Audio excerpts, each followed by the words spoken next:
Oh, hi folks, welcome to my channel. As the post says, what I'm going to be talking about today briefly, it won't be a very long video, is kit guitars and are they really worth it? I'm not trying to dissuade anybody from buying one. I'm also not trying to talk you into getting one. That's obviously for yourselves to decide. But what I'd like to talk about is the one I bought. Now, you would have seen a small screenshot at the start of the video of this particular kit. And what I did is I bought one of these. Now, you Gibson fans out there will recognise that as a copy of a Gibson Firebird.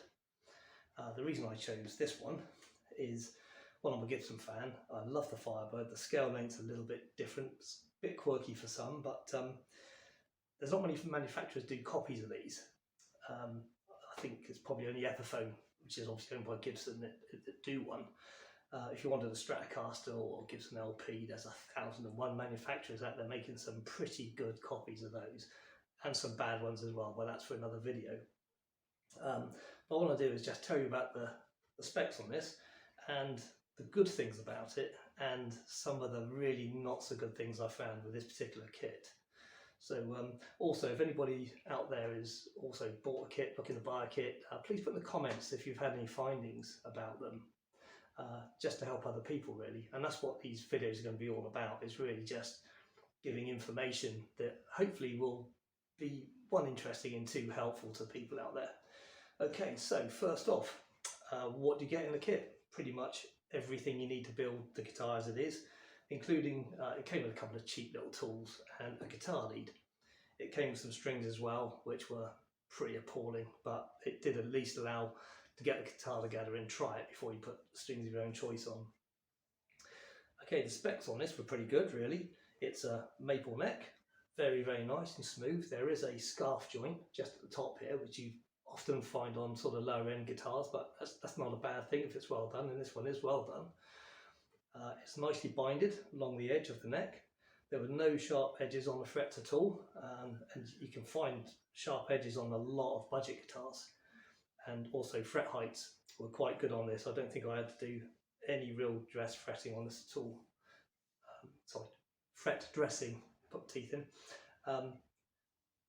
The other thing that I like about this guitar is actually, although it looks like ebony, and I did want an ebony one, this is Kilon ebony. It's a very, very hard pine, so it's a slower growing pine. It's obviously not soft pine. You can't get your fingernails to stick into it at all. They do a treatment to it. I'm not sure what that is. If anybody knows, please put that in the comments. It looks and feels very much like ebony. Very, very hard wearing. I suppose the next similar thing would be Richlite, which Martin used on some of their Rose series guitars to sort of emulate ebony. So that's the neck. The tuners are pretty good. They're quite heavy gauge. No rattles in them. They hold tune very, very well. In fact, all the hardware was pretty reasonable. The pots on here, absolutely superb. They are very, very smooth, no crackles whatsoever, which you shouldn't get with new pots. And they work throughout their entire range. Great for volume swells. In fact, I've got a Fender Jaguar. It's a Made in Mexico one, which shouldn't make any difference, but those pots only work for a third of their turn, which can be pretty irritating. Selector switch, again, okay quality. The tailpiece, very, very heavy gauge, nice finish, seemed well cast. The bridge, not convinced with that. I'll get back to that when I talk about the bad points. The pickups, not bad. They seem okay. There's no branding on them. I have no idea where they came from, whether they're custom made by the company who sells the kit or whether they just buy bulk in from China. I don't know. Might be worth a bit of research. The body is solid mahogany. It's two-piece. You can see just the, I don't know if you can see on the camera there, a little join down there.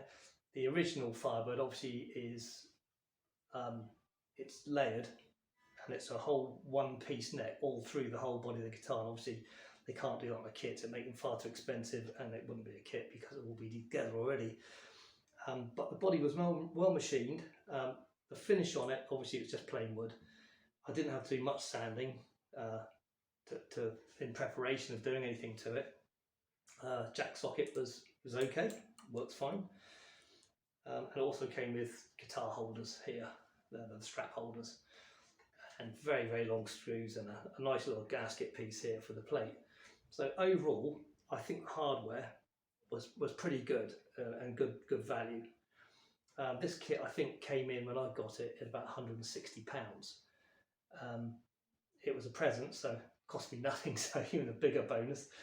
And I wanted the kit because, well, you learn a lot from putting them together, and this was just at the start of lockdown, so it's a good little project for that. The finish on it, incidentally, is just Danish oil.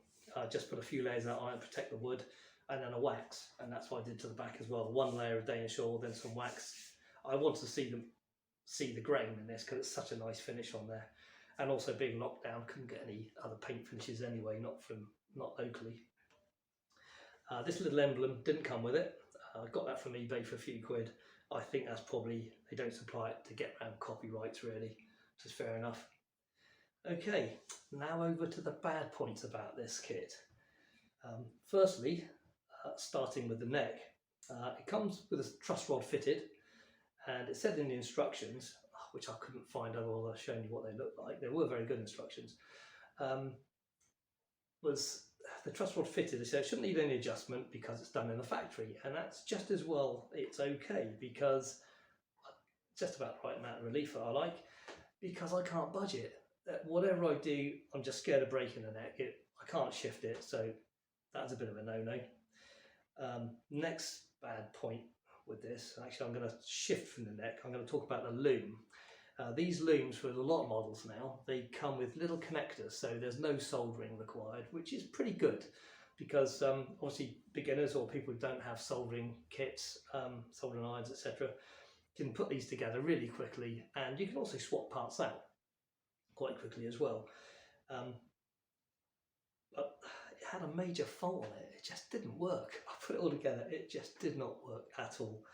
And so I got the multimeter out and went through the loom, and I found there's a tiny short circuit on one of the connectors where a bit of the braid of the screen, they're very fine wires, was touching the core on the adjacent pin and just killing the signal. It doesn't break anything amplifier wise, obviously it's all quite passive, but irritating nonetheless. And if somebody didn't have any experience of finding faults, that loom just wouldn't work to them, and then there'd be this issue of sending it back and getting it replaced. But it was a quick fix, so that was a fairly major one.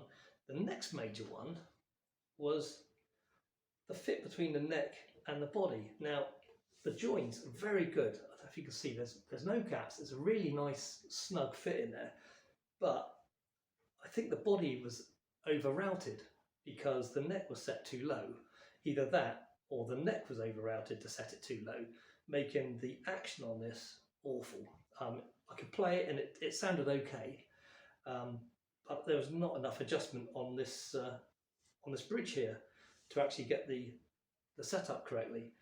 I even removed material from this bridge, which I shouldn't have had to do, and it still wasn't enough. So I ended up having to shim this neck out, and I tried cardboard. Yeah, I know, but cardboard is used actually in a number of guitars for shimming. They make cardboard shims to sort of adjust the neck correctly. It would have needed too much cardboard in there, but I managed to find some aluminium lying around, so I made a template and I cut an aluminium one, and that set it perfectly. So there's adjustment on here now, and that allowed me to get the action somewhere, well, exactly where I wanted it. Now the funny thing is, it changed the tone of the guitar. Putting that aluminium in, I don't know if you can hear this, but I can feel good resonance through the neck, not so much through the body, where before it was pretty on par between the two. And it's almost like the aluminium is acting as a damper. Now I know there's a whole science out there between materials working together to allow resonance through, etc. We're not going to go into that now, but it does change the sustain slightly, and it has changed the tone slightly. So I will replace that with some wood. And what I'll do is I'll do a demonstration of the difference in the sound between setting the neck up with aluminium and setting it up with a wood, just to see if you can actually hear the difference. I don't have any mic set up today to do a demonstration of this, so it's a bit crud, but I will be doing one at some point. Back to the problems I found on this. So So far we've had the truss rod not adjusting, we've had the neck setting too low, and now we come out, and the loom problem, we come over to this bridge. Yeah, what can I say? It works, but you probably won't hear that. I don't know if I can. If you can hear that, there's those two screws there rattle, and it drives me crazy because you're playing the B string, you can hear it, you can feel it. None of the others do that, and it doesn't do that on any of my other guitars, so that's something I'm going to have to address. So yeah, there we are with it. Overall, I think it's turned out quite well. I like it, it did the job. And I think once I finish all the little mods to this, when I get around to getting back onto it, I think I'm going to end up with quite a nice playable guitar. And if you want to hear it, and I will do a different demonstration, I just don't have anything set up for that. On my channel, there's a track called Herman's Escape. It's not great, I'll tell you that right from the outset. It's not great. It's basically some of the tracks I do, they're just my own practice sessions, and I put them together with backing and stuff, and it's for my own enjoyment and to try and progress on a guitar. So I'm still very much like a lot of you guys out there. I can play a bit, but I'm still learning. But this is the lead guitar on Herman's Escape on my channel, so if you want to check that out. And it doesn't sound too bad, but it's not a great track. So here we are. Would I buy another one? You know, I'm not sure I would. Reason being is there's so many good cheap guitars out there now, and if you want the fun of stripping something down and building it and making it your own and changing things around and putting your own finish on it, you could go out and buy a 150 quid guitar, which is cheaper than a kit, from a known dealer. You can try it in the shop, you know it works, get one that feels right, and take it home, strip it down and put whatever finish on you like. But one big plus for kit guitars is there's nothing's covered up. Obviously all the bodies, especially the hollow bodies and stuff, you can see exactly how they're constructed. When you buy a budget guitar from a dealer that's been painted, it hides a whole multitude of sins, and some of them are pretty bad. I can tell you, some of the guitars I've taken apart, they're not great at all. So that is another plus. And also I think, like me, you get enjoyment out of putting something together and kind of playing around with it. I mean, that's what it's all about, isn't it? So I think for are they good value, that's to make your own minds up, really. Recently I did a search, I found a kit for under £100. I've just did a search just now and I couldn't find one on my brief search for less than 110. So, and they're ranging right up to £200–300 mark. So you're in the realms of, is it worth buying one you've got to put together yourself, or do you buy something similar, budget one that's of the style you want? I'd like to see one of the hollow body ones. I might have to go for that one day. But say, if anybody's built one, found any issues, or they're delighted with it, or they're horrified by it, please put in the descriptions below, the comment section, because what I'm trying to do is put videos together that can help other people out. That's what this is all about. And I'm just an old git having a bit of fun, and if these short videos can help a few people out, then that's great. Anyway, that's enough waffle for me. I think I've covered everything on here, all the issues I found, all the pros and cons. Overall, it's a pretty good guitar, and once I finish mucking around with it, it'll be, I think, a very good guitar. Anyway, so thanks very much for watching.